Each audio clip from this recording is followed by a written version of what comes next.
So we're So live. do you want me to share Australia, iERA Australia? Yeah, or the Australia one.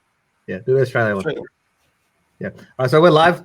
A'udhu billahi minash shaitanir rajim. Bismillahir rahmanir rahim. Now we have a very, very special guest today.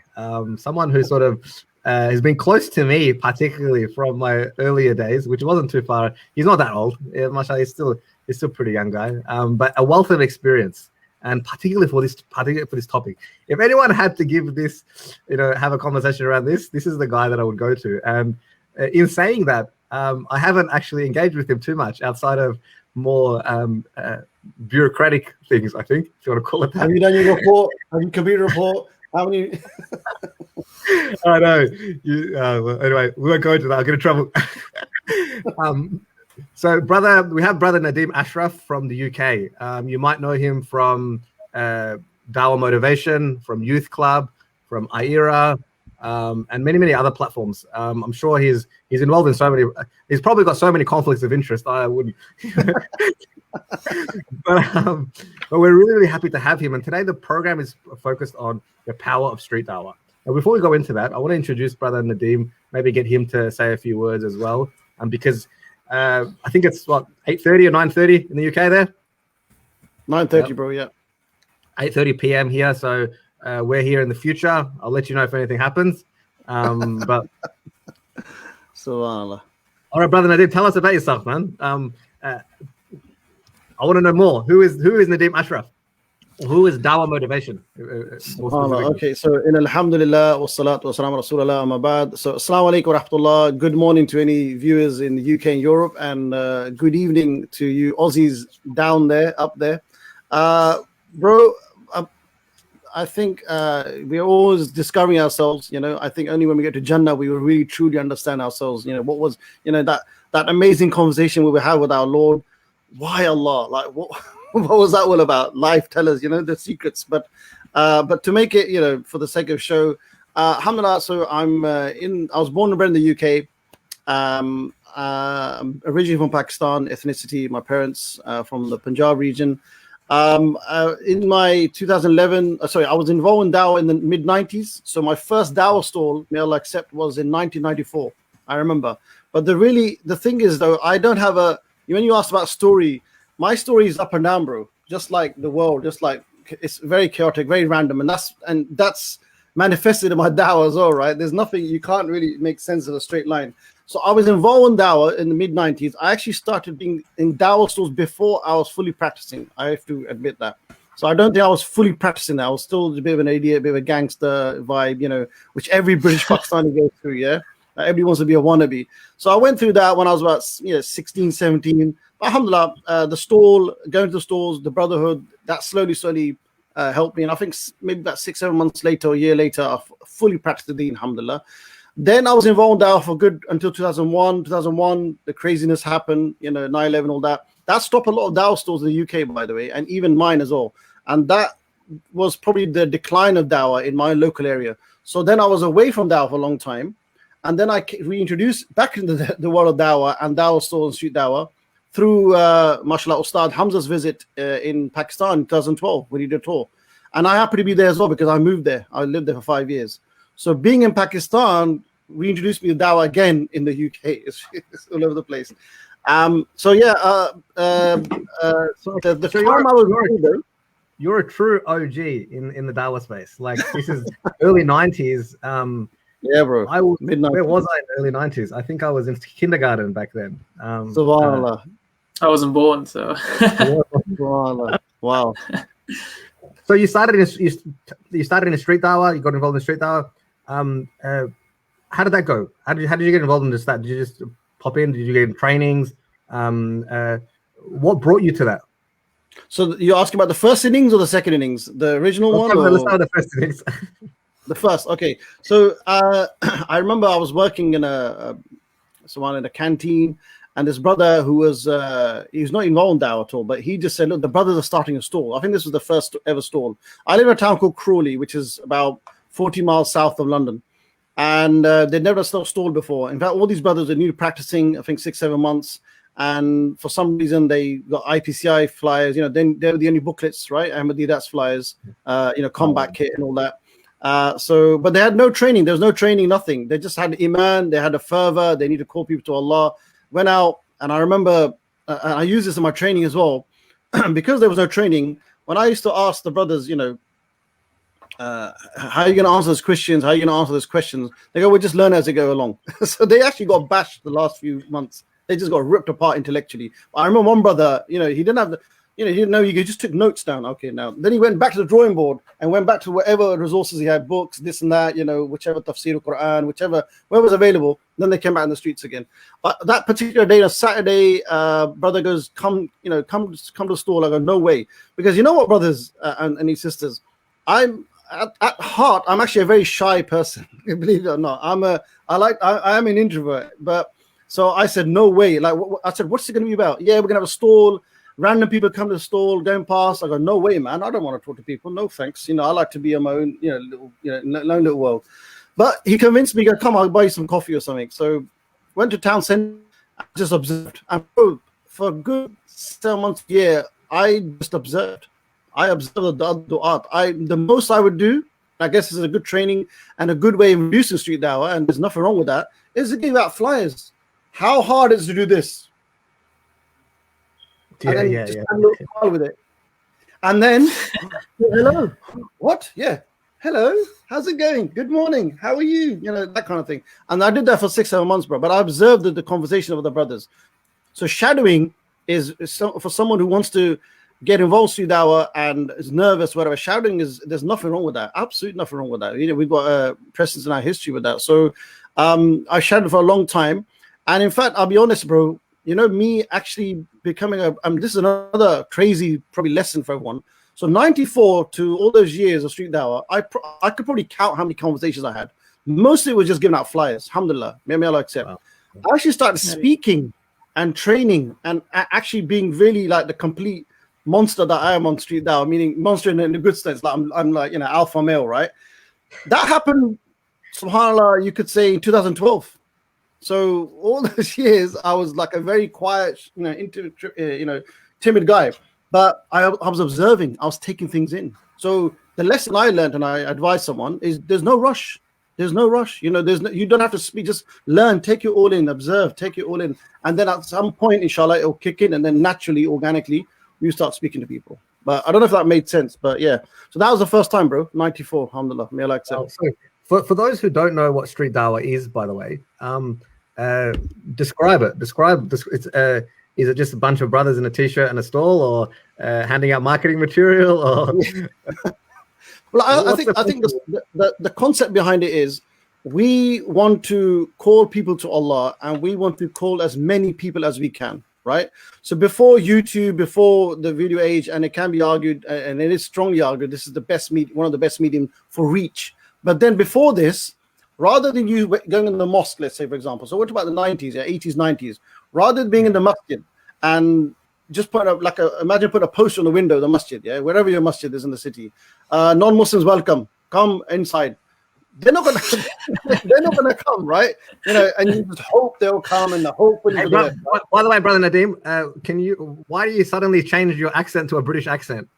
Because because this is I'm quoting you verbatim what I was told, right? So I have to do authentic voice and everything. So might as well get to that.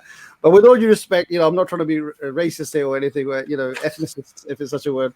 No, this is So rather than waiting, find what we do is the concept behind the stall. And I think I spoke to one of the original dons of dawah. I can't remember his name, but I just remember this obscure conversation I had in the mid-90s. I was a very curious person, and I like history as well. I'm a big history buff, right? I like to know the history of stuff. In fact, one of my visions, one of my dreams is to write the history of street dawah one day, inshallah, or even inshallah. But so I asked him, he's been doing dawah since like the mid-80s, bro, on his own. Mid-80s, like the crazy, obscure, weird 80s, right? And so I asked him why street dawah. He goes, because that's where the people are. So wherever the crowd is, you go there. So in this day and age, where are the crowds? They're in the malls, or they're in the high street or the city centers or the town centers. That's where they converge, right? To shopping and whatever, restaurant or buying, selling. So that's where they are. So let's go to the place where there's crowded places. And subhanAllah, there's precedence in our seerah in this. Yeah. The Prophet and the Sahaba. And by the way, just a quick cheeky plug-in. I've got a blog on how the Prophet and the Sahaba engage in street dawah. It's actually a translation of a booklet written by an esteemed scholar called Dr. Fazl Ala'i. He wrote a booklet, it's in Urdu, which is called How to Give Dawah, Where to Give Dawah, Why to Give Dawah, the how, why, when. And he's actually got a chapter on street dawah, subhanAllah, in Urdu. So alhamdulillah, I and a few brothers, we translated that in English and I blogged it. And it's got actual narrations, Sahih narrations of Sahaba and the Prophet in the streets, bro. The word streets is there, engaging street dawah and market dawah. Because that's where the people are. That's where the people convert. That's where the people are lost and then dunya and they need guidance. So that's how the street dawah originated. And you can have a stall. Stall is not necessarily, by the way, you can do it without the stall. In some countries, you can't have a table. But you just need to go to a crowded place, maybe have some flyers. You can be, there's two sides. You can be subtle or you can be blatant. You can have the flyers in your hand, colorful flyers, to get curiosity, or you can hide it in your bag and just go up to people. Go up to people and say, hello, how are you? How's it going? Be very natural. Can I ask you a question?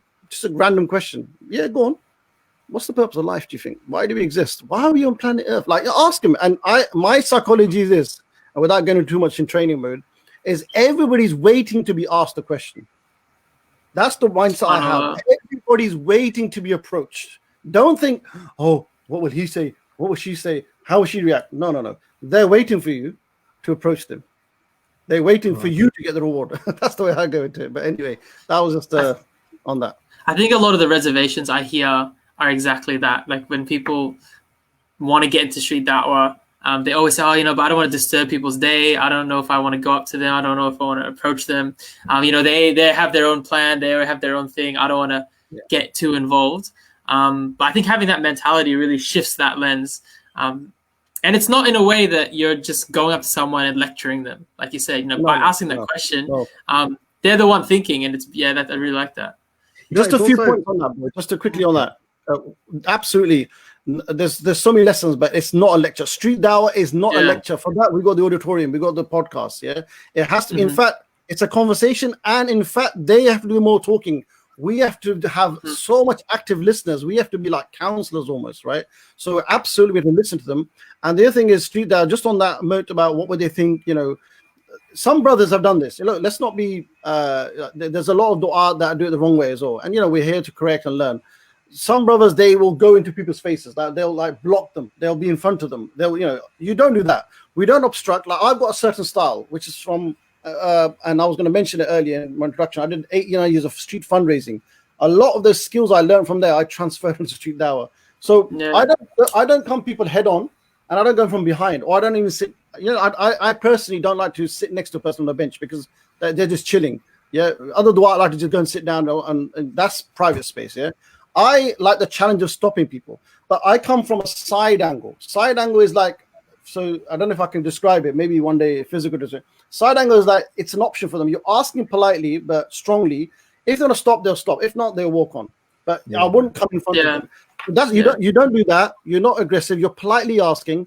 And secondly, the psychology also, bro, and this is more motivational, is that, look, if you're in a city center, a busy city center, town center, or high street, if you think about it, all the other people, they're there for dunya reasons.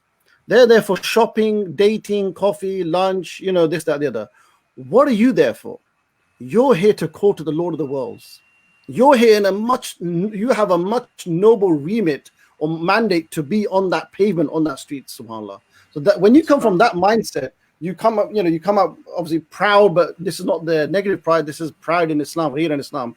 So you come with that mindset. So you should never feel, oh no, I'm obstructing. No. And the third mindset, just quickly, subhanAllah, dawah is what? Dawah is, inshallah, by the permission of Allah, saving lives in the hereafter. We're here for their benefit. We're here to warn them. We're here to invite them to goodness, to pay, to the purpose of existence. Yeah. So I'm here for their khair. I'm not here to annoy them or obstruct them. So just some points on that, inshallah. That's actually a lot of the things you mentioned there, because I noticed that psychology is that you people are walking, and when they see you, it's a little bit like they're thinking, okay, when is he going to ask me a question? And you're going to thinking, when should I? And it's sort of this back and forth until somebody does something, or they just go past. And it's like, I feel that a lot. Yeah. I mean, like even what you said, like they have the option if they don't want to stop, they can keep walking. Plenty more fish in the no one's road. obliged. Do I think that if one person, this person, I've got to stop him, right? No matter what. No, there's plenty more fish in the sea. That's why we're in the high street. There's many. If he doesn't stop, he or she's gone. There's other people. So don't get fixated on one person. I've seen brothers like walk with person all the time. You don't want to do that, bro. You know, and you know, create like a human wall. Yeah, no, never do that. And you know, Abdullah said about you know, you just said about something. You know, having a conversation, asking questions. Are they going to ask? You're going to ask. I've actually one of the things I've brought in my street dawah, especially for when it comes to opening or trying to stop them, because I'm Salahuddin Patel remembers it, mashallah. You know, when it comes to stopping people on the streets, I was in the fundraising world, I was given the title of Master Stopper, because alhamdulillah, I had this arrogance that I can stop anybody anywhere.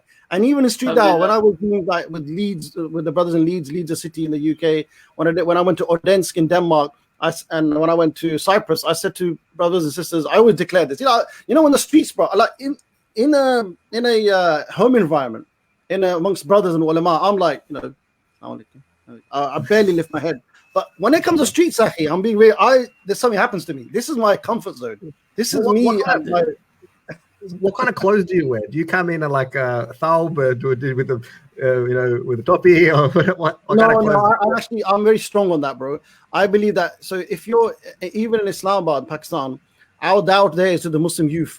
It's about relatability, and you got to relate in certain attire as well. So in the UK, I don't really believe in thawb and shawar kameez. There's nothing wrong with that, but I think you need to make as many. You need to connect with people as much as possible. With the thawb, you know, I mean. There's a discussion on it. Even one of our ustads, Sheikh Bassam, he actually brought a little comment on there, and there was a lot of discussion on that about clothing and attire and street dawah. And I said, look, with respect, I think, yeah, I would wear jeans, t-shirts, clothing that will relate to them. You know, that kind of thing. Relatability is really important. So I believe, and this is just my opinion, shawar kameez with thawb could be a stumbling block. Could be like, oh no, there's an extremist. I better avoid him. You know, because it's a different world, isn't it? Especially if they've never come across a Muslim. It's like they have a particular image in their head and preconceived notions before they even talk. We had experience with Abdullah, like when we did street dawah, like pre-COVID. People didn't even know like who we were. Like we had a bit of conversation, 2-3 minutes. They asked us like, "Are you guys a religious group? Are you guys Muslims?" Actually, I don't even know if they asked for Muslims. So it's very interesting to see that they didn't have this perception of who we were going into it. So I don't know. I guess has positives and negatives, but I found that quite fascinating. I can accept the reasoning as well. It's a sort of, you can act like for the sisters of street dawah, or of course on that, bro. We have a question from Sister Lara Jennings. So, Assalamu alaikum, dear brother. What would you tell a sister who is looking to start a street dawah? Okay, so this, from a scholarly perspective, there's a bit of a discussion. There's a bit of a debate going on, right? So I spoke to certain scholars. I'm not going to obviously name names because nobody wants to put their hat in it. But there's a difference, right? My suggestion or advice as an older brother, I'd say, and I'm not a student, I'm not an alim, nothing, is that sisters should be involved in dawah, should be street dawah, but with a lot of conditions. Like, for example, I'll give you an example. I'm going to give like, I'm thinking of Sydney. I've seen the stores. I've seen the pictures. It seems like in the summertime, especially, and I guess the same in the UK.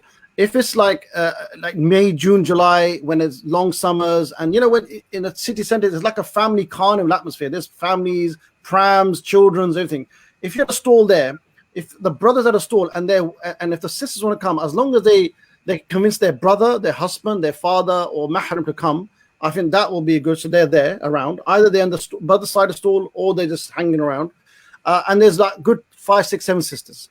I think there's a case to be made, because if women are gonna, because I don't know about you guys in Australia, but in UK and London, I would say one of our premier places is Leicester Square, like a very iconic, right? Leicester Square. With a lot of dawah there. The brothers do dawah there now as well.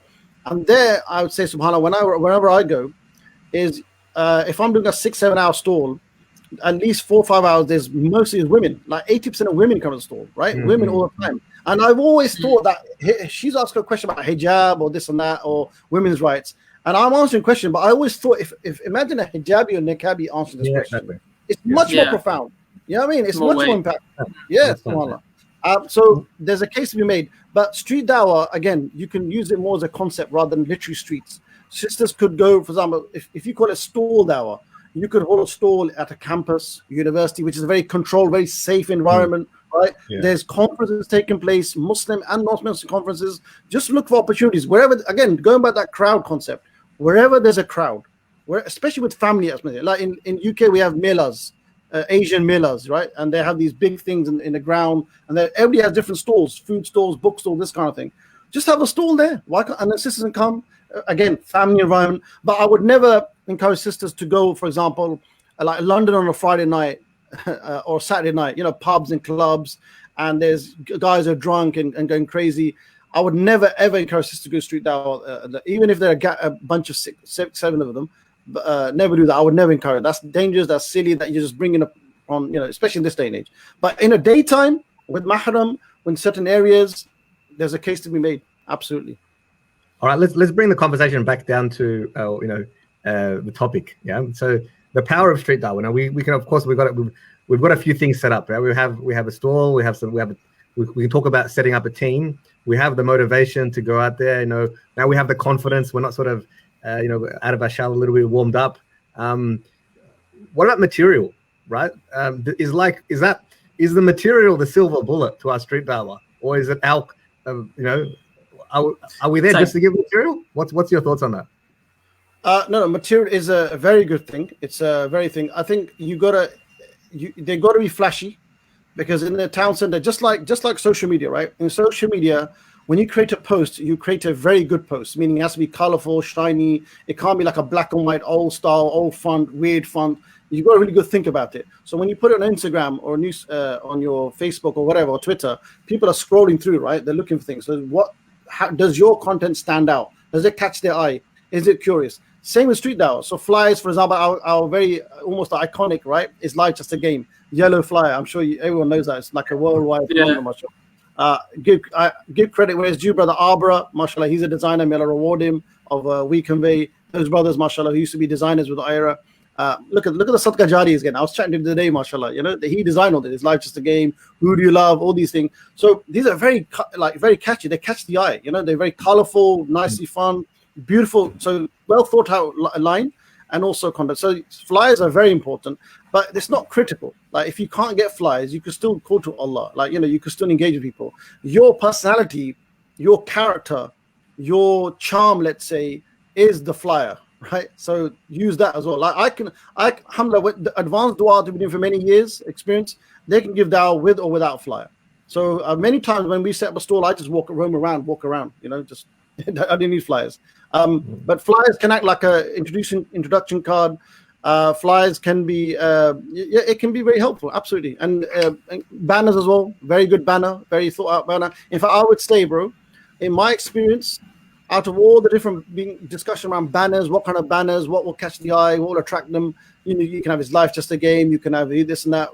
The one banner that's almost universal gets people coming all the time to the store, because that's what it's all about, right? You want people to come. It's like a shop, isn't it? So you want people to come to your store, right? And which is one of the biggest objectives. The best one across the board, free Quran available here. Simple, really? Honestly, people love it, bro.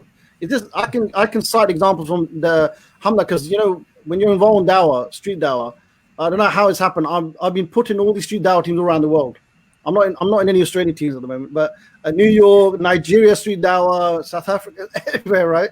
Pakistan. So I asked this question, and it's same in New York, same in UK, same in European countries. Free Quran available here, or come and get your free Quran. Nice, simple, bro. People want it. People want the Quran, bro, and it always gets them curious.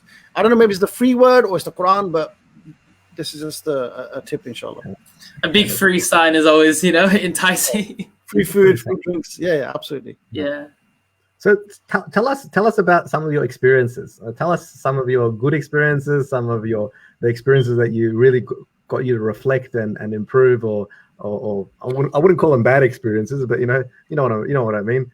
Tell us a little bit about that. Bro, there's so many. I mean, I don't know if maybe any specific. Is there something that stands out to you in terms of, was it your early times, one of the early conversations that you might have had that really because I know in the store you need to warm up a little bit, right? And once you're warmed up, things are good. Yeah, what got you warmed up? Well, I think I suppose we can give some anecdotes from it as well. Admittedly, in the mid-90s, because we have lack of training and lack of, let's say, senior scholars and wise people guiding us, our dawah was very harsh. Like, with all due respect, we learned from people who, when it comes to Christians, the narrative then was, and it still is, attack. Like attack their religion so much, mock them so much, find out contradictions so much that they get impressed and they want to become Muslims. Yeah, I don't know how. If we attack and mock so much, if we mock the Christian Trinity and they mock their books, they'll come to Islam. So because of this attacking and this mocking nature, we did it across the board, even Muslim youth. So my dawah then used to be very aggressive. It used to be, like we could stop people, but very aggressive. But I learned over the years that no, you need to, you can't. That's not dawah. That's just ranting, right? Yeah. So I can remember one or two conversations I had back in the mid-90s, where I was speaking to a Christian, and all I wanted, I didn't hear a word he said. All I wanted him to do is shut up, and and I just remember I can't remember what, probably Deuteronomy. Yeah, but Deuteronomy says this, and Psalms 101 says this, or something like that. That's what I wanted to give him. Like what a pathetic book. And I'd use words like that. What a pathetic book. What a silly book. What a stupid book. Right. So, and I remember there's people around. There's people always watching you. Maybe they're not being near you, but a da'i is always under watch in the streets. You're always being watched, obviously by Allah, by the Malaika, but also by people. Right. People are curious. So if they see me spending this Christian and doing this and from a distance, they're going to get put off by, even if they're a little curious about Islam, they're going to get put off. They say, oh, look at this aggressive guy, typical, right? So that's one lesson I've learned over the years, and I really stopped that completely. But I'd say my strengths is stopping people. Like I can almost stop anyone anywhere. If I ever come to Australia, I'll do a little challenge. I've got brothers, just point and I'll stop. I'll just point to the person. Of course, it doesn't always work, but because that's from street dawah, street fundraising. But I think my strength is bring them in, and then getting to know people. That's what I do, bro. That's my thing. I get to know people. I'm not here. It's just a bit like selling as well. In sales, one of the best way to sell is not to talk about the product, but talk about a person, because people they're gonna buy from you. Like they're assessing you, your nature. Are you nice? Are you charming? Are you this, that, the other? So same with street dawah, bro. They're probably focused on the content less and you more, how you're saying it, your behavior, your background, your connection, reachability. So I have many conversations like that. I can't really give any specific conversations, but that's my that style. And through that, and I guess it's a motivation point as well. The more you get to know people, the more you look forward to coming out again. Because a lot of brothers, they'll come out street dawah once and you'll never see them again after many months. Yeah, bro. My uncle died in Pakistan. Call him again. Yeah, my other uncle died in Pakistan. Are all your uncles dying this year, bro? Yeah. So this is actually a motivating point that one of the perks of street dawah is you get to know different people, weird ideas, different, their stories, their war stories, yeah. But you never know that until you actually ask open and get to know them. If you go straight away, somebody stops, hello, come to our store. Okay, so can I ask you a question about the universe? Did the universe come from nothing, or was it produced of something? Or you straight away do that? You don't know the name, you don't know where they come from, you don't know what their background. Yeah. Do you know what I mean? So I know the passion is there. You just come from training. You've had your go-out training with Abdullah Hamimi, mashallah, charming Abdullah, beautifully with this lovely Aussie twinge accent, right? And now I'm going to go and hunt these atheists down. You come out like an atheist hunter. Imagine your flyers like your spear, right? Where are the atheists? Where are they? And no, you're not. Wow. You're there to get to know people. You're there to look. Street dawah conversations are at 10-15 minutes each, right? You can't make it longer than that, yeah. And you're not there to obviously get shahadas. Only Allah guides. You're here to convey the message effectively, compassionately as much as possible to as many people as possible. You're basically like farmers, isn't it? You're farmers in the street. 100 people go past you, you just throw the seeds at them, yeah, either through a flyer or whatever, and then let the seed grow. Let Allah, let the fitrah, let the fitrah grow itself. So just give as many people as possible, but you've got to get to know them. Once you stop them, you've got to get to know them, inshallah. So I don't know, I can't give any specific experiences, bro. That point is incredibly important because I think that whole psychology and that approach is sometimes overlooked. We focus on, when people want to get involved in dawah, and I get this at the in the workshops. I was like, they say, what do I have to say? Tell me what to say. Tell me the arguments. What's the best argument against atheism? Yeah. What's the best argument against this? And I'm like, bro, chill. Before we get to that, there's some really important things, and often, that all that approach to dawah and all the characteristics, and these are things that would generally be like, oh yeah, we know that, yeah. Just get to the stuff, Because we be saying, yeah. Go on, bro. That's what people. I think some people they like that, they thrive off it, right? Like it's like, let's get into debates, or let's get into the nooks and crannies, and they want to skip all of the. And I'm speaking that on behalf of myself as well. Like early days of da'wah, that's all you like. You hear all these different arguments of contingency argument or kalam argument, all these things, and you just want to just use it like almost like a battalion sort of thing. This is the age we're living in. The age. I mean, I don't want to. I do like. I've never been mashallah, as good as intellectually or articulate as Sabur or Brother Imran, Hamza, Hijab, these brothers. And you should work to your strengths. And the thing is, a lot of us, we're not working to our strengths. We want to be like them exactly. But what you should do is take the good of everyone. I would take the confidence and the motivation of Sheikh Ahmadi, that I would take the reference learning from Dr. Zakir Naik, yeah. And these are shuyukh I have a different opinion about. I don't agree with all their styles. I would take the content of, for example, feminism, liberalism from Muhammad Hijab. I would take, so you take the good of, but you don't want to become them. You don't want to become like them and talk like them. You have to bring your own personality. The Sahaba who are the Rasul was our Uswat al-Hasana. The Sahaba were our best examples. Everyone had different skills, right? As we say, Khalid bin Walid was a warrior, and Abu Hurairah was a hadith narrator. He was never a warrior, and he was never. How many hadiths have Khalid bin Walid narrated? So everyone has their strengths. We don't play to that. We think dawah is, and there is a place for this. Of course, there's a place for apologetics and answering questions and intellectual discussion and in depth, absolutely, but not for everyone. And I would say that especially not me. And I'm always been a grassroots person, but now there's this obsession now that I need to be like that because it looks good on screen and it looks very clever, and I want to destroy the person's arguments. There's a place. I'm not going to say it's totally useless, absolutely not, because I learn from it as well. Like Speaker's Corner and stuff. I learn a lot of stuff. I'm in the Speaker's Corner group, for God's sake. But the thing is, before you go on, are you in the Speaker's Corner? Do you regularly attend? Yeah, I've been a few times, but I've never engaged hardly any conversation. I'll be honest. I'm not going to act like I'm a. So maybe when COVID relaxes, I'll try again. It's good to practice some arguments. It's good to practice what you've learned, But I'm a street person. I'm a community street person. Speaker's Corner is a different arena. I believe in inviting. And look, brothers and sisters, it's the word dawah. Dawah, is inviting, isn't it? We need to focus more inviting than attacking. So we need to, and what I'm trying to go towards now and learn more, and may Allah make it easy for me, is to learn about Allah subhanahu wa ta'ala even more, from all angles, not just the intellectual, but from a spiritual, learn about His names and attributes. I think people just need to know their Creator more. They just need to know about the attributes, names and attributes. And that should be introduced in street dawah much more, rather than, this is one of the misconceptions.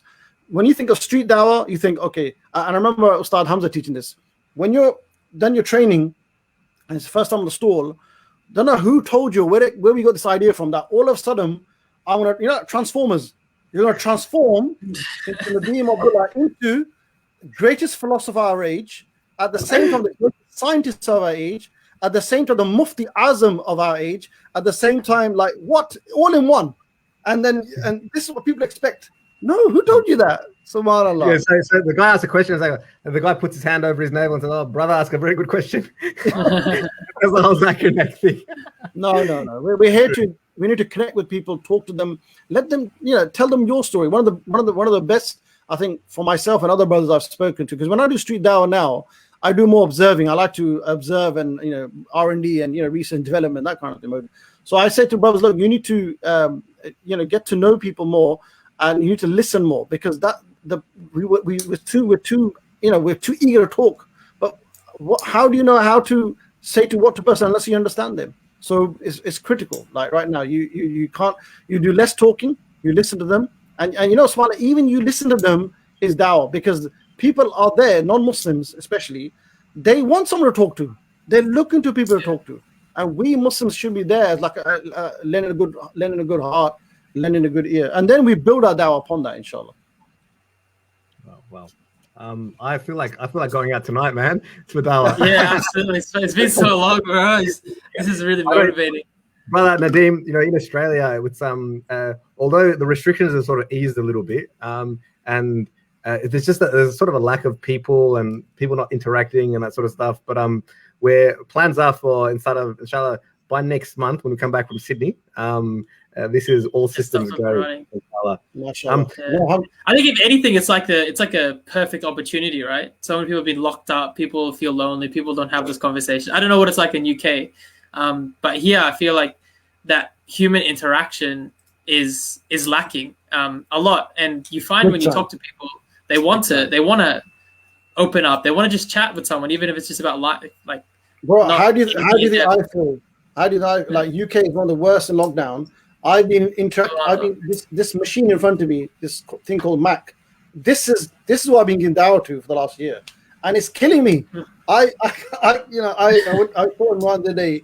I said, because I love street dawah, I love outdoors, I love interacting with people, I love chatting to random people.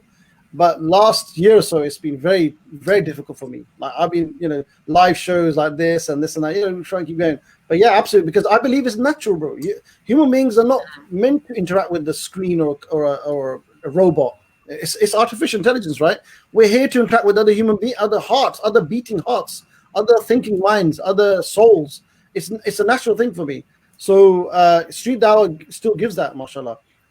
So yeah, I can understand, the frustration of those brothers, and I'm really happy that you guys have got a chance to. I don't know when we're going to get a chance to. I mean, the brothers are still doing a stall here, I've heard, but I personally have only gone once. Last time I went is in August. After 6 months, I went in August, street dawah, and I loved it. I was like, for me, it was like heaven. Yeah, subhanAllah, out on the streets, 6-7 hours, mashallah. I took a new young team.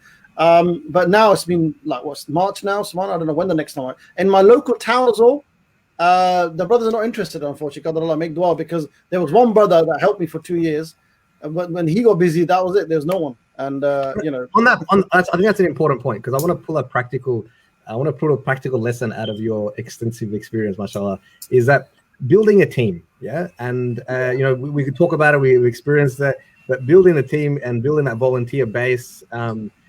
Is crucial. Otherwise, it's a one-man band, right? Do you have tips for that? This is the biggest question that I've been getting a lot lately. I've made some attempts. I've done a few videos on how to build a team from experience, from observe from other du'at.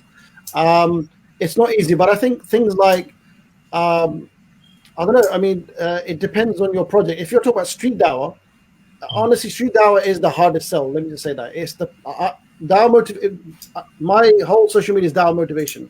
So obviously, it's not just street dawah; it's all kinds of dawah, right? It's online dawah, it's dawah to the Muslim youth, it's organizing halakas, events, everything. But street dawah is the hardest sell. But I like a challenge, right? I think one of the things you can maybe tell brothers and sisters is you're not expected to be a debater. Number one, yeah, we need to get that out of their head. Maybe because they watch Speaker's Corner, maybe watching other brothers debate, maybe the only videos that will be shown is debating with Christians. We need to stop that, right? We need to have maybe showcase comments. Again, I'm not trying to plug things. Those that know me, alhamdulillah, I'm not about followers obsession. You're plug them live, right? You have all permission. Allah saved me from that, being obsessed with followers. But I've got a couple of videos on my YouTube channel where and I'll do more, inshallah, where I'm showing another way of street dawah, meaning you can have banter. I don't know if you're aware of the word banter, if it's an English word or Aussie word. Banter is critical. So that's me. My style is banter. It's not for everyone, but that's the way I like it, yeah? So street dawah is basically, don't call it, maybe change the name. It's called street dawah, but then maybe call it like a tagline when you explain to someone.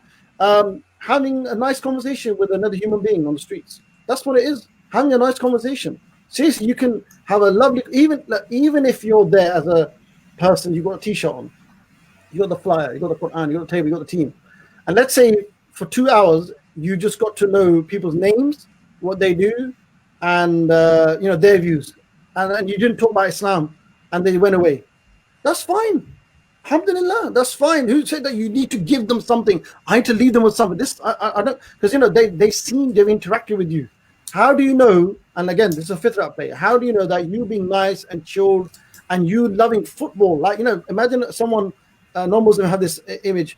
These Muslims, or they're aggressive, or they do attack. They're serious. They're boring. They have nothing. But imagine all you talk about is football. Like, I'm a big Arsenal supporter, right? In UK. Oh. And I always start with that. I always start with Arsenal. Say, yeah, Guna, what's happening, mate? So, and that's all I've given them. But because they've seen the beard, they know I've got a Muslim name. Maybe they've seen the Quran. They'll go away thinking, you know what? That actually, that was cool. They live in this world. So now they'll go and they'll do their research. So first of all, you don't have to always teach people something. Yeah. So just go there, enjoy yourselves. The other thing is, you're not expected to talk straight away. Like I said, you can shadow. And the other thing is, like, what I used to use in Islamabad, especially to get young brothers, especially getting young brothers in the dawah, street dawah, is even more difficult, right? But I used to say, look, bros, if you accompany me, let's go out, let's hang around the streets. You can just sit on the bench or whatever, just chill out, give me some company, and then hang around, and we'll have some laugh with a few people. You can watch these brothers do dawah, and afterwards we'll get grab some nice coffee or ice cream and cake, and that's it, and then we go home. So just that, that incentive, that always helps them. So they're not expected to do dawah straight away. Yeah. So these kind of things, you're not expected to talk, you're not expected to debate. You just had to hang out, especially on a nice hot day, especially after lockdown. I'm sure people like that. Come, let's have some ice cream. We'll have a stall. We'll have some nice conversations. That's it. So maybe say it like that, rather than you have to give dawah. You have to get 10 shahadas today. You have to destroy a Christian. You have to prove. You have to use the latest variation of the contingency argument according to the hijab. And like, who said that? There's so many variants. I actually highlight that in a lot of workshops. One of the first things one of the things I highlight the most is that stuff that you see on YouTube, that sort of stuff that you see on Speaker's Corner. Great, it has a purpose, it has a place, but that's not our example to emulate. And it's so easy to get lost in. It's so easy to get lost in sort of peripheral things of philosophizing, trying to sound smart, and trying to sort of engage with people with, and then missing the whole point of it. Right, all he's doing is you just I think what you could do is something like set it like come and get to know a Muslim. That's it. Like, come and get to know a Muslim. Like, like, for example, come and ask me questions. I don't know how you can sell it. Maybe call a placard or something, or even this in Pakistan we used to do this, right? And I've never tried it here, but next to the stall have 2 chairs or something and like a table. And and put some China teapots there, and create a very nice environment, and just put there. Come and not grill a Muslim. That's different, right? Come and chat to a Muslim. Come and get to know us. So literally, all you're doing. So I'm really curious. Like, what time do you guys wake up, and what do you do what do you wear to sleep? Or because they don't know this. They're very curious. Think about this. Yeah? Think about this. Why do non-Muslims love traveling? Especially Aussies, I know. They love traveling. Like, they're always looking for. I think it's that curiosity that drives them, right? Like the backpacking around Outback and around the world, because they're curious, right? I'm telling you, brothers and sisters, I guarantee you, non-Muslims are curious about the Muslim way of life. The women, they're curious about what women look like behind the hijab and what they really like at home. Are they chained to the kitchen and the Muslim bearded man with the fob is smacking? Is that their life, or are they having the time of their lives? What's their way of life? What do you guys have to eat? What do you do on a weekend? What do you do for fun? What people don't know. We Muslims have so much fun that non-Muslims will be envious of it. We have fun that is we don't feel guilty about, and we don't stress about it. Yeah. So, but they need to know this. Yeah, we'll leave that for another live stream. Muslim fun. No, but do you think? No, I say like you talked about, how to build a team and whatnot, and sort of different traits of a da'i on the streets. Like, Is it for everyone? Like, do you have to have a particular prerequisite, or is it the personality trait someone needs to have? Can anyone do it? Do you have to be an outgoing person? Do you have to be, a friendly person, a loud person? What do you think in terms of, let's say, someone who wants to? Yeah. Very good question, bro. Very good question. Before, in my passion for street dawah, I used to think I can train anybody. I used to think that I can motivate and train everybody. But over the years, I've learned that it is not for everyone. And and we shouldn't really force anyone. So if someone's like a blogger, someone likes to write, a blogger, but is passionate about dawah, then they should only stick to that. And they have the option of joining us, but I won't expect them to talk, and that's fine. Like, imagine there's a team of 10 people on the stall, and all you dispersed. And like Leicester Square, our stall is such that we have the tables in front, and then we got like a big kind of cemented bench. It's like a seating. So the brothers just hang around there having ice cream, and they're just watching the brothers speak. That's it. So that's fine. But yeah, we should not. Definitely, it's not for everyone. I've understood that. But I think if you're a sociable person, you're an outgoing person, and you're an extrovert, I think these guys will make the da'is, because, like I said, especially in this day and age. So, but if you're not, then I would say you shouldn't be pushed into it. But you should come and join us anyway. But you're not expected to talk or convince or speak. This needs to be like drilled at the brothers, yeah. So just have a chill out with the brothers, give them company, and some brothers themselves, I've seen this happen.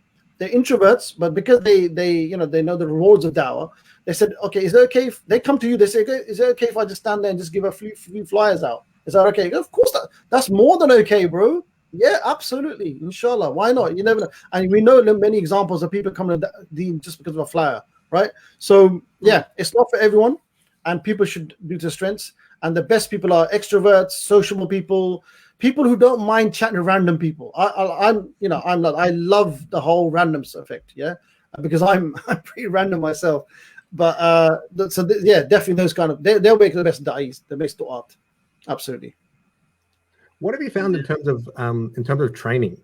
So we had a question here about let me see, where is that? Sister Nas. I've not been following the comments. Okay, yeah, so Sister Nas written here, Nasbat.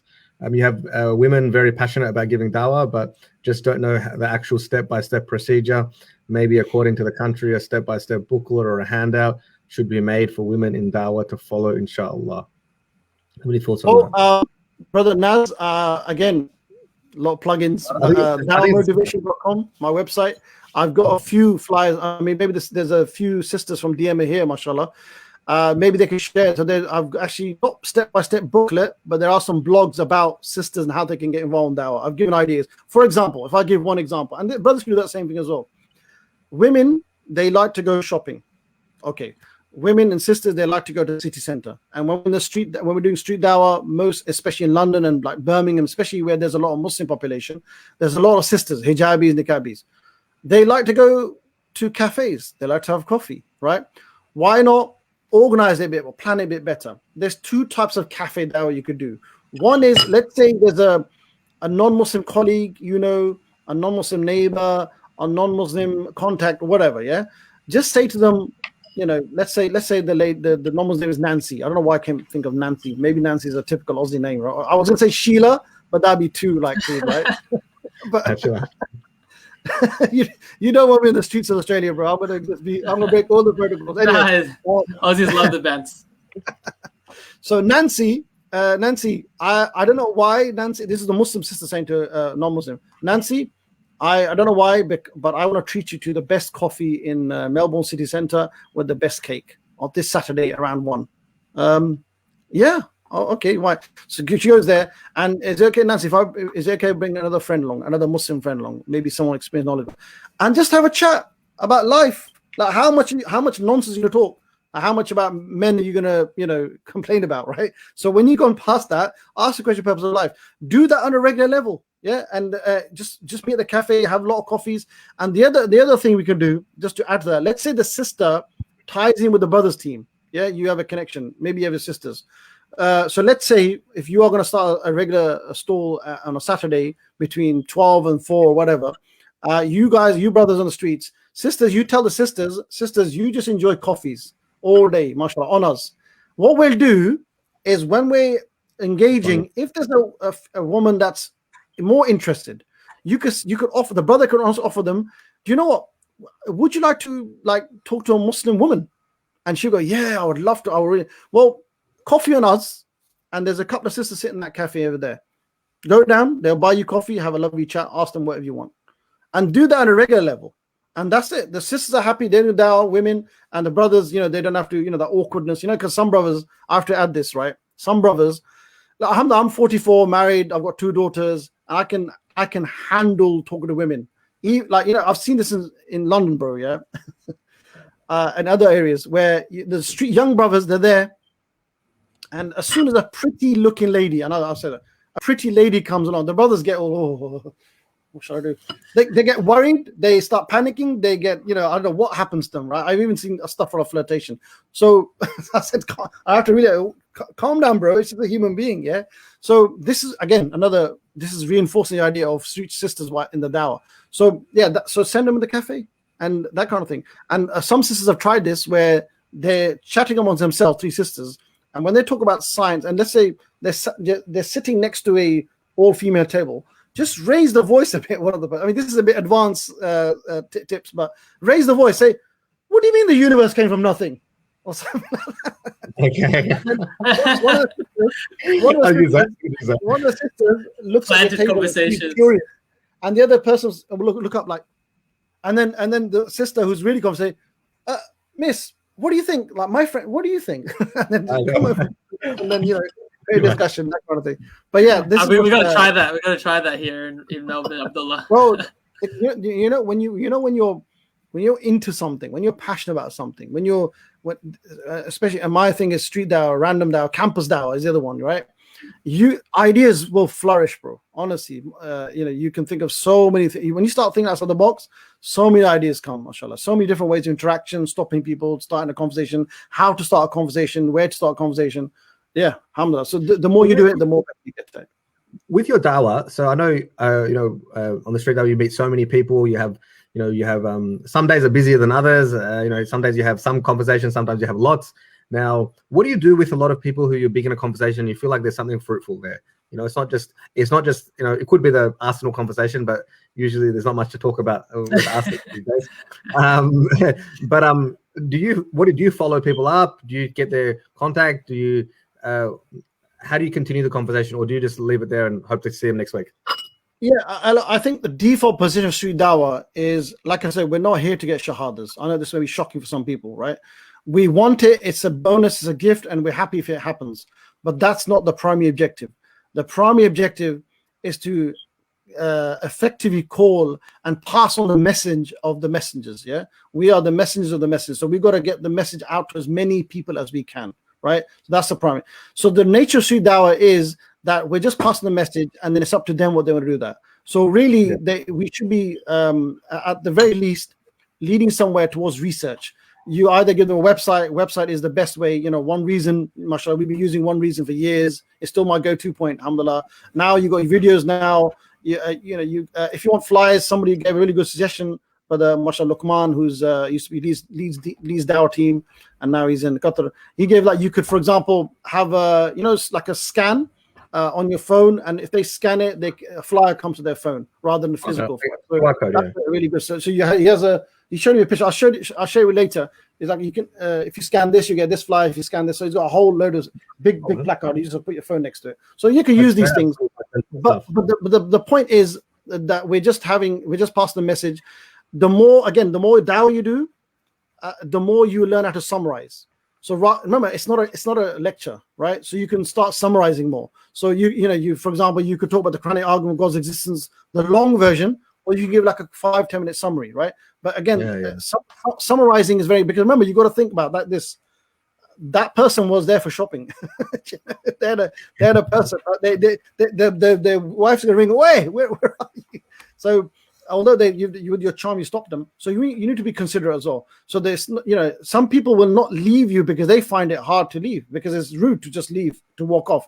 People, I play upon that, by the way. People will not say no, so I play upon that. But you got to be considerate. So you have to learn how to summarize. You have to give them a website or something and leave it at that. But if they're really curious, asking questions, and then of course, if they keep on asking questions and you see that they're very positive, drop the big question, which is, listen, you seem to agree with Islam. You think it makes sense. I want to invite you to embrace Islam right now. Takes a few seconds, takes a minute. Just drop the question. And they'll say no, this and that, the other, and then obviously you have to depend how to. If they say no, it depends how much banter and connection you can ask. What's stopping you, that kind of thing. And on that note, quickly, a lot of people I've noticed in my experience, they stop it because they feel that they're convinced Islam's the truth, but it's that nafs thing. Oh, I have to break up with my girlfriend. I have to stop drinking. I can't go clubbing. I can't do this. I can't do that. I can't do that. And they focus on the can'ts, yeah. And Islam is much more than can'ts. Islam is much more than haram, right? As I say, Islam is this beautiful, amazing way of life. So maybe one of the things you could tell them as a tip, what I've done a few times, look, enter Islam. If you agree that you want to move on from drinking. I remember one guy, I met him in Harrow. He was a mixed race guy. He goes, look, I'm convinced of Islam. I read it before, and now you reinforced it. But the thing is, bro, I'm a DJ, right? And I love my music, and I love this and that.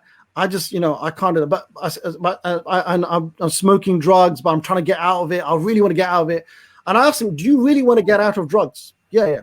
Do you really want to stop drinking and move on and become enlightened and seek knowledge and get out this, maybe gang culture? He goes, yeah, I really want that, bro. When I've done that, then I might come to Islam. I go, look, the thing is, whatever you're doing, whatever efforts you're doing to stop drinking or smoking weed or crack, whatever you're doing, if you enter Islam, Islam will help you to get out of that. The way Islam disciplines you, the way Islam teaches you, the way Islam has accountability of the akhirah, awareness of Allah, taqwa, God consciousness, no other therapy, no other way of life, no other religion, no other idea will give it to you. So enter Islam at the base level, and then you have to add this as well, because if you are convinced of the truth, bro, and like you just said, and if it all makes sense, death can happen anytime. Death can happen to all of it. For me, you can't guarantee, right? There's one thing that is guaranteed is death. If you die tomorrow without accepting Islam, bro, you're going to be in trouble. I'm not saying that. The one who created everything, he's saying that in the Quran, the very thing that you agree with. So you just got to give that push, and then leave them to it, inshallah. Okay. On that point, let's move on to that. So we went through some good stuff with inspirational stuff. In fact, really, I think, mashallah, subhanallah, I really needed to hear this. So thank you so far. We've still got more. I wanted to ask you a question in terms of de-escalation tactics. So, for example, if somebody comes in and they comes in a bit aggressively, or the conversation gets a bit aggressive, what do you guys do, or what's the best thing to do? Look, the principles are that you have to have, as Ustad and teachers, hilm. You have to have hilm. We have to have forbearance. Again, our example is the Prophet. So the default position has to be that we have to be humble, because we're instigating, we're initiating the conversation, we're walking up to people. So we're like the host, and the people on the streets are the guests. So you got to treat each non-Muslim as a special guest. Imagine you're in a wedding. Imagine your dad has put together a massive banquet, and he's told you, son, these are my special friends. You need to look after them and be charming and humble as much as possible, right? You gotta switch off the ego, or you gotta lower it. So that's the way you be in street dawah. We have to, we have to be humble in our conversations. Yeah. So if they're gonna attack, number one, expect it, right? If they get physical, of course you'll have to defend yourself. Of course, this is a universal thing anywhere in the world. And defense is, maybe I don't know if that's a different discussion, but first of all, if there's a fear that if I do street dawah and people hate us and they're gonna attack us, the statistics show it's almost zero, bro. Like in London, UK, Leicester Square, I would say only once I can remember an incident, and this is me as a, I'm not saying someone who's been a street dawah once, so this is me involved, hands-on street dawah, right? In the last 8-9 years of I've known street dawah and observing, I'm not saying I've been going to every single time, but being around the brothers, they've said only once, a few 5-6 years ago, maybe after there was the London terror bombings happened. Yeah. Only after that, one non-Muslim, he said something, but and then he he jumped the brother, like he attacked him and stalled. But then we found out the brother, he provoked the non-Muslim. It was actually the brother's fault. He called him, I think, dirty kafir or something, and he tried to. So the only time a brother got physically attacked was because the brother provoked it. And out of all those years of dawah, we talk about this story every day, day in, day out, So the chances of you physically getting attacked is almost zero. That's number one. Number two, we have to be humble. But if it does happen, of course, you're gonna, defend yourself. Good to learn some tactics. But I'd be clever if like certain cities in London or in the UK. We know there's a bit of racist, there's less Asians there. Where they've interacted with other cultures less. We know which cities are. If you're going to go there, be bold. Make sure you take some strong brothers with you, physically fit strong brothers, just in case it kicks off, as we say. But that doesn't happen much. We're in London, so the default position, you have to be humble. You have to write. And I would say that, like my style, particular, and maybe may not make sense.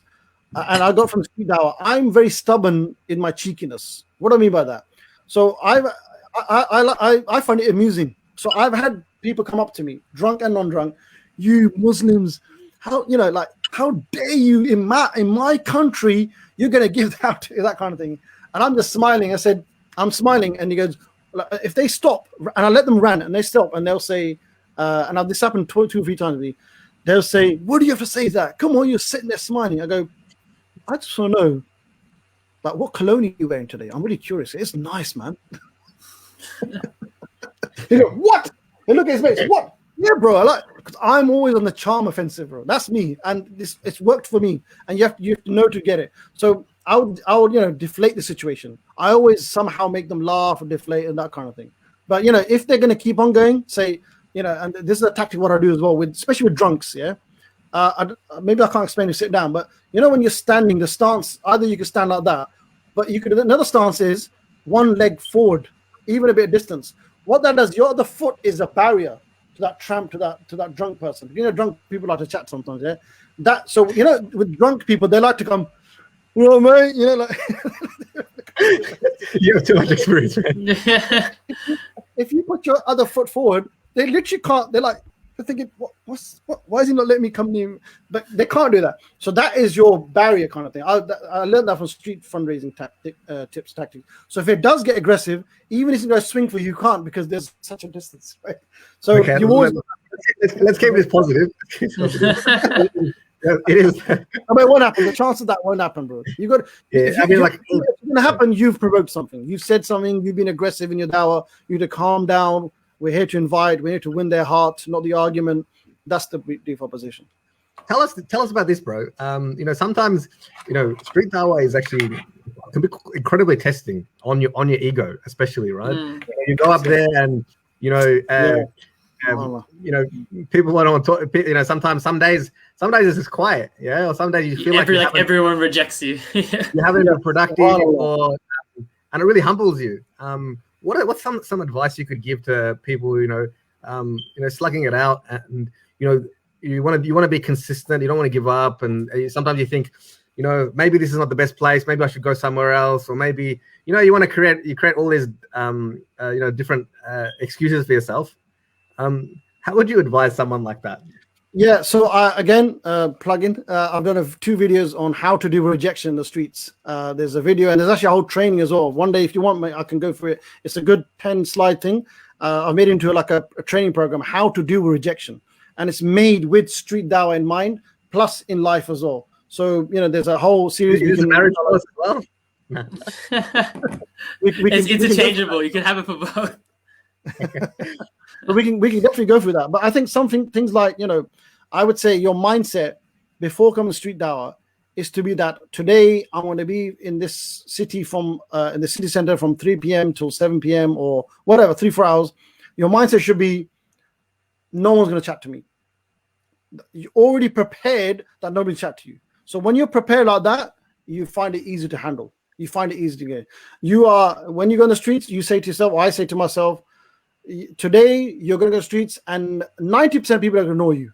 90% of people are not going to acknowledge your existence. They're going to walk past you as if you don't exist. 90% of people are going to just maybe even give you a dirty look.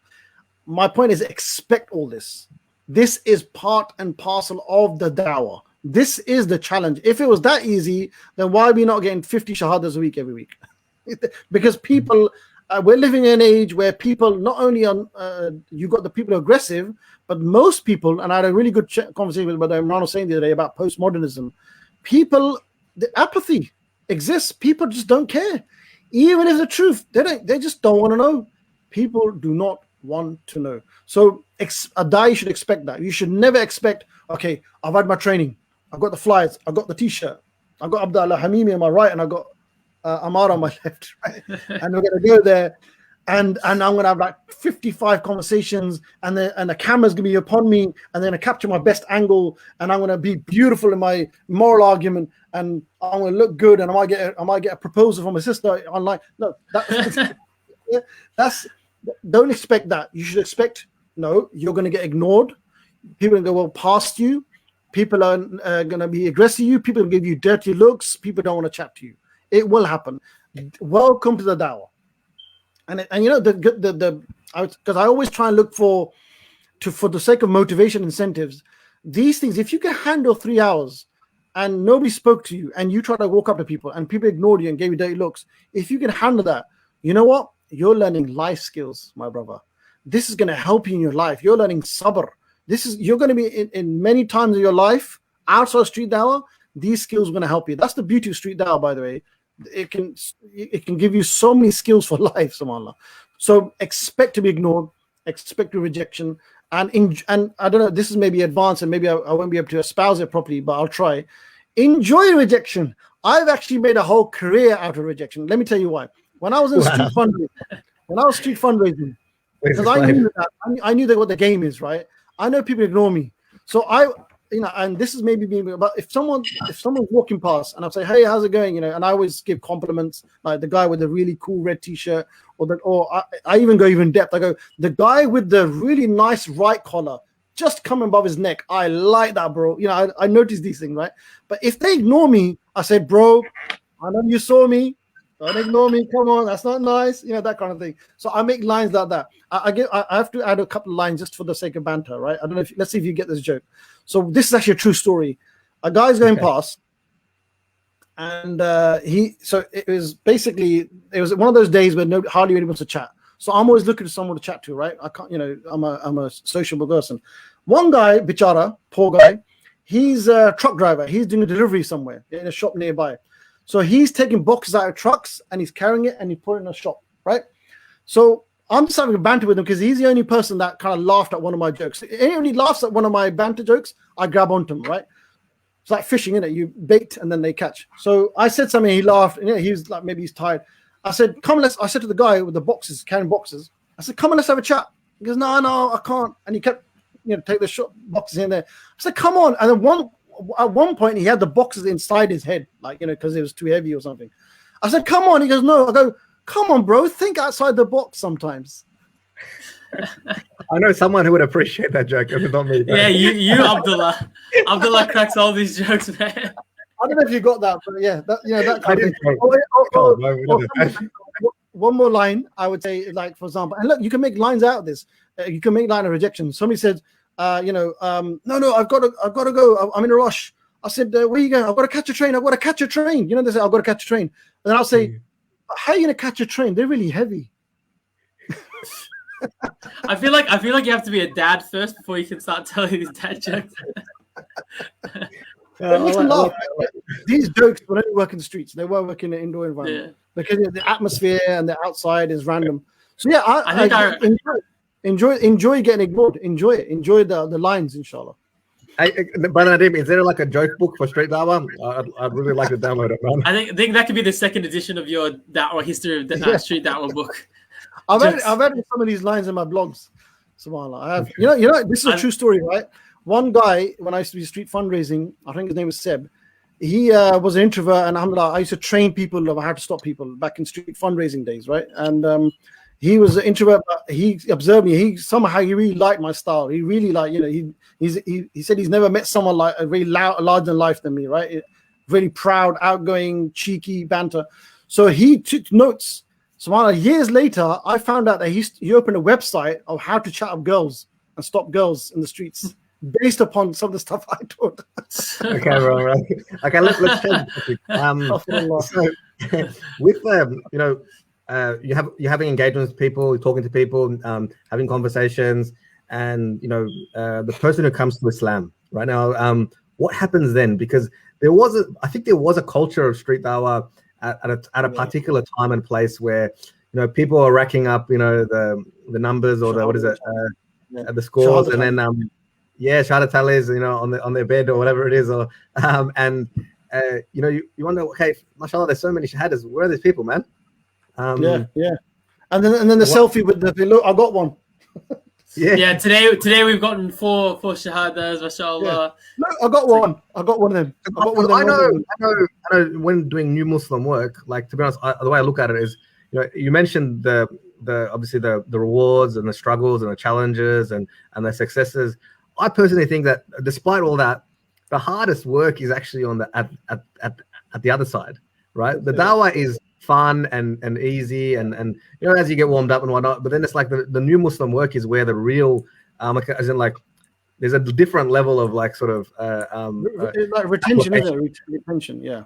What do you guys do? What do you guys do from your street dawah? How does that translate? Is there a process?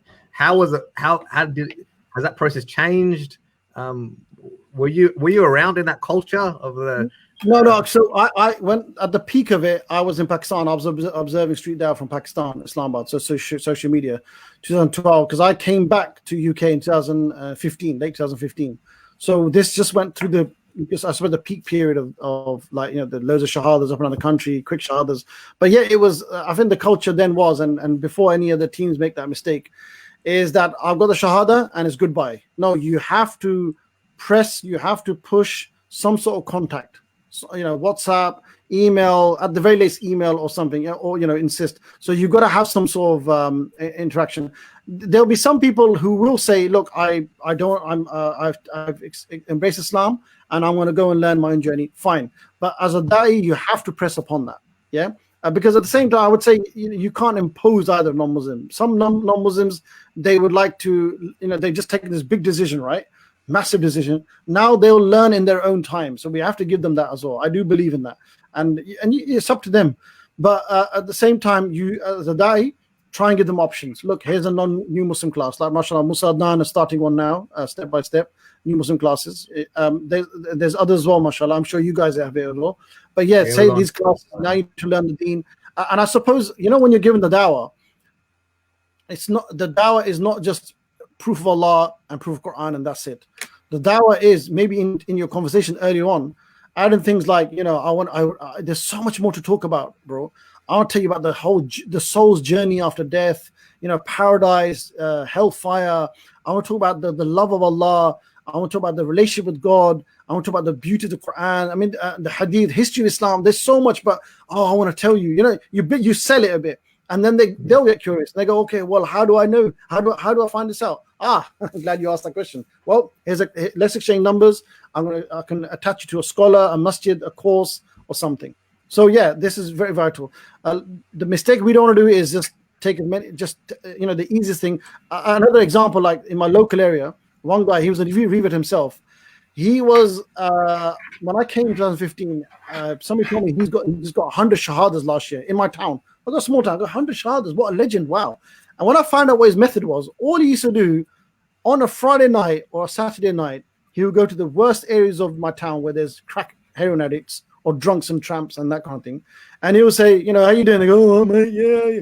Mate, if you say these words in Arabic, you're gonna go paradise. Yeah? Okay. Oh, yeah. Ashadu, la. Bro. And then that's it, nothing. No, like, okay, let's meet up again. Let me teach you Islam. Nothing. He'll never see them again. That's it, gone. Like, got the shahada and ditched. Like, what's that all about? So that's the other extreme. Never do that, bro. Absolutely. But yeah, don't ditch them. Don't think that's a shahada and that's it. The life starts after shahada. Real tests after shahada, right? And try and ask for, exchange numbers, email. Social media is a very good way. People don't want to give numbers, but at least give you social media. Have that connection at least. They can see your Instagram, your Facebook. And then, but if they insist and say, no way, I'll do my own journey, then say, look, let me recommend you some websites. And that's it. Inshallah. Wow. So that was a lot of stuff, mashallah, but did give me I know we're leaving for Sydney tomorrow morning and we've got a trip lined up and there's a lot of like actual dawah activities, a really, really jam-packed trip, inshallah. And I needed this myself. And I really, really appreciate your thoughts and I want to. I actually want to attend and share that street dawah course that you have, because I know that because it's one thing to do the meat and potatoes of the dawah, yeah, and then it's the sort of that practical sort of know-how. It's you can learn the ropes based on experience and learn the hard way, learn through other people's experience, and just improve that, practice that, refine it, and really apply it. And I'm a big believer on that end of things. You don't have to reinvent things, and you don't have to put yourself through, like, there's a lot of these things can make it more just really supercharge your efforts. So I'm really looking forward to how's it going with you? Have you got a team now? Are you building a team? You got Mashallah Ammar, you got other brothers? Because last time I spoke 2 years ago, you were just you. Yeah, I know. Hassan Nadeem back in the days, huh? Mashallah. I think we were together for I don't know, was it 6 months maybe, or not even? Yeah, 6 months. Yeah, I was global. I was global assistant for 6 months. Yeah, that was my position. Mashallah, big man, huh? He was my scary manager for a while. No, he was the softest guy. Abdullah, what are you doing? You're not doing any doubt. What's going on in the show? Have you got a team, brothers and sisters in Melbourne? A small team? We've got a team. We're always growing our team. We've got a team in Melbourne and in Sydney, and we're always growing our team in both sides. And something we would like to sort of expand in other areas. Now, of course, because of the lockdown and that sort of stuff, sort of pushes us back a little bit. But we're always trying to grow, and I really like these sort of practical tips and because we do the training, and the training can be a little bit dry as opposed to the actual the application sort of thing. Not my training, bro. Never dry. No, I'm just joking. But can I just say, after Ramadan, I mean, so I'm giving training today, mashallah, to teams of Sydney and Perth.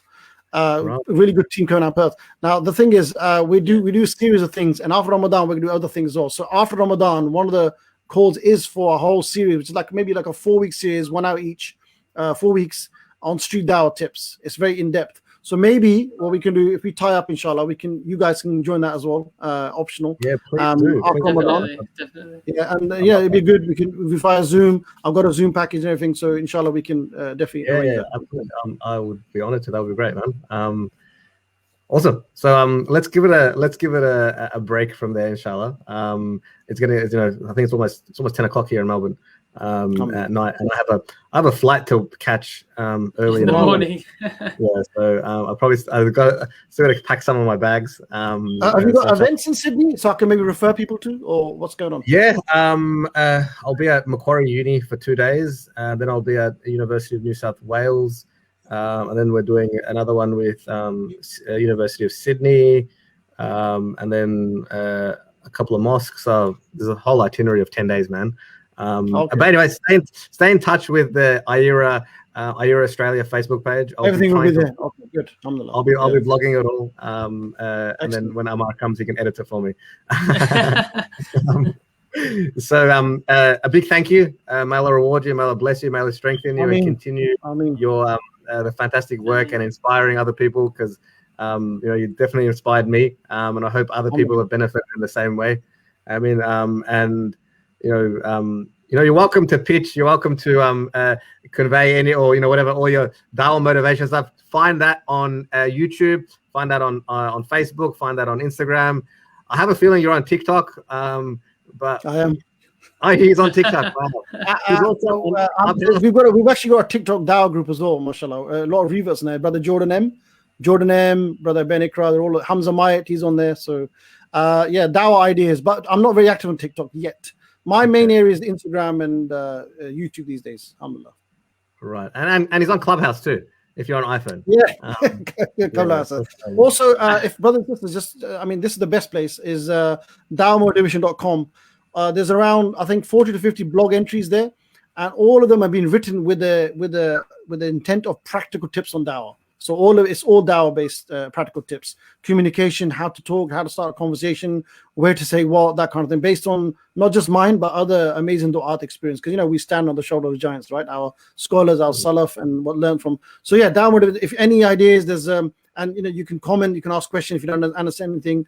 That's a good resource, inshallah, for brothers, inshallah, brothers and sisters. All right, let's leave it there. So, jazakallah khair, and assalamu alaikum wa rahmatullahi wa barakatuh. Wa alaikum salam wa rahmatullah. Take care, brothers.